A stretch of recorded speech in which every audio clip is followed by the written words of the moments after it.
Gravitational lensing. ये है एक बहुत भारी सेलेस्टियल ऑब्जेक्ट, कोई ब्लैक होल या फिर कोई पूरी गैलेक्सी। इसके गिर्द इसका ग्रेविटेशनल फील्ड बहुत स्ट्रॉन्ग होता है। अब इसके पास से गुजरती हुई लाइट को देखिए। लाइट सीधी नहीं रहती। गुजरते वक्त इसका रास्ता मुड़ जाता है और जो लाइट जितनी करीब से गुजरे उतनी ही ज्यादा मुड़ती है। ठीक वैसे ही जैसे शीशे का ऑप्टिकल लेंस लाइट को मोड़ता और फोकस करता है। इसीलिए ऐसे भारी सेलेस्टियल बॉडी को ग्रेविटेशनल लेंस कहते हैं। तो बात ये हुई, किसी मैसिव ऑब्जेक्ट का स्ट्रॉन्ग ग्रेविटेशनल फील्ड जब पास से गुजरती लाइट का रास्ता मोड़ दे, इसी को ग्रेविटेशनल लेंसिंग कहते हैं। एक फर्क जरूर याद रखिए, शीशे के लेंस में सारी लाइट एक ही पॉइंट पर मिलती है। ग्रेविटेशनल लेंस में करीब वाली लाइट ज्यादा मुड़ती है, इसीलिए वो एक पॉइंट पर नहीं मिलती। और आगे हम देखेंगे कि इसी से एक से ज्यादा इमेज बनती हैं। अब पूरी तस्वीर देखिए। बहुत दूर एक गैलेक्सी है। यही वो डिस्टेंट ऑब्जेक्ट है जिसे हम देखना चाहते हैं। हमारे और उस गैलेक्सी के दरमियान एक गैलेक्सी क्लस्टर है। यही लेंस का काम कर रहा है। और दाईं तरफ हम हैं, अर्थ पर। गैलेक्सी से चली लाइट सीधी हम तक नहीं आती। क्लस्टर के पास से गुजरते वक्त वो मुड़ जाती है। और गौर कीजिए, लाइट दो अलग रास्तों से हम तक पहुंच रही है। क्लस्टर के ऊपर से भी और नीचे से भी, मगर हमारी आंख तो सीधी लकीर में देखती है। इसीलिए हमें गैलेक्सी वहां नजर आती है जहां वो असल में है ही नहीं। नतीजा ये कि एक ही गैलेक्सी की एक से ज्यादा इमेजेस बन जाती हैं। अर्थ से आसमान में ये कुछ ऐसा दिखता है। इमेजेस की शक्ल भी बदल जाती है। वो खिंचकर कमान की शक्ल ले लेती हैं और बड़ी भी लगती हैं।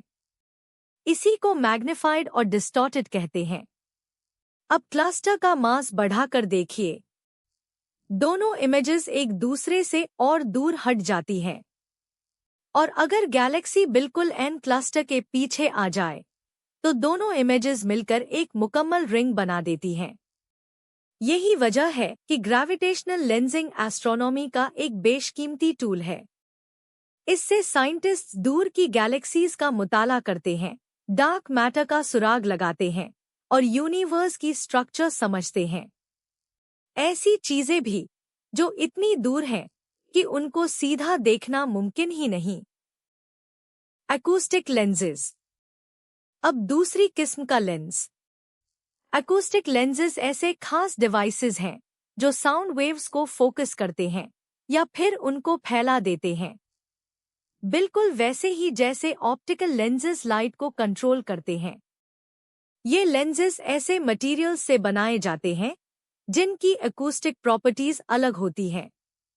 यानी उनके अंदर साउंड की स्पीड मुख्तलिफ होती है और उनकी शक्ल ऐसी रखी जाती है कि साउंड का रुख बदल जाए। बाहर साउंड की स्पीड को लेंस के अंदर की स्पीड से डिवाइड कीजिए। जो नंबर मिले वो है इस लेंस का इंडेक्स। अगर लेंस के अंदर साउंड आहिस्ता चले तो ये इंडेक्स 1 से बड़ा होता है। फिर ये लेंस साउंड को समेटकर एक नैरो बीम बना देता है और एक खास पॉइंट पर फोकस कर देता है। इसी पॉइंट पर माइक्रोफोन या सेंसर रखा जाता है। यहाँ आवाज सबसे साफ और सबसे तेज मिलती है। अब मटेरियल बदल दीजिए। ऐसा मटेरियल जिसके अंदर साउंड तेज चलती है। इंडेक्स 1 से छोटा हो गया। शक्ल वो ही है, मगर अब यही लेंस साउंड को समेटने के बजाय एक वाइडर एरिया पर फैला रहा है। तो एक ही लेंस और 2 काम, आवाज को समेटना या आवाज को फैला देना। असल डिवाइस कुछ ऐसा होता है।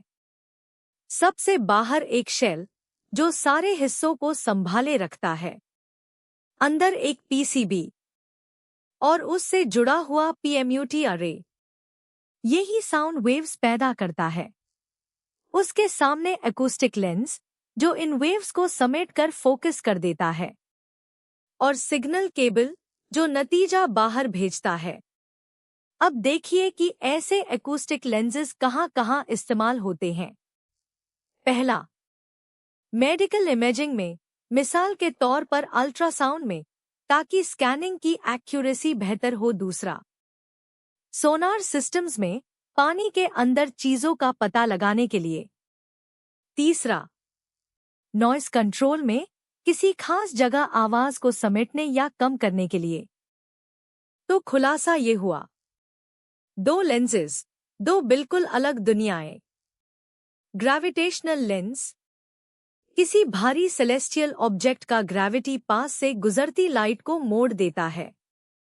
इसी से वो दूर का ऑब्जेक्ट मैग्नीफाइड, डिस्टॉर्टेड और कई बार डुप्लीकेट नजर आता है। एस्ट्रोनॉमी इसी के जरिए दूर की गैलेक्सीज और डार्क मैटर का मुताला करती है। एकूस्टिक लेंस, मटेरियल और शक्ल मिलकर साउंड को या तो फोकस करते हैं या फैला देते हैं। और इसके इस्तेमाल मेडिकल इमेजिंग, सोनार और नॉइस कंट्रोल। आखिरी बात, दोनों लेंसेज एक ही उसूल दिखाते हैं, वेव मैनिपुलेशन। यही उसूल लाइट पर भी चलता है और साउंड पर भी, एस्ट्रोनॉमी में, मेडिसिन में और टेक्नोलॉजी में।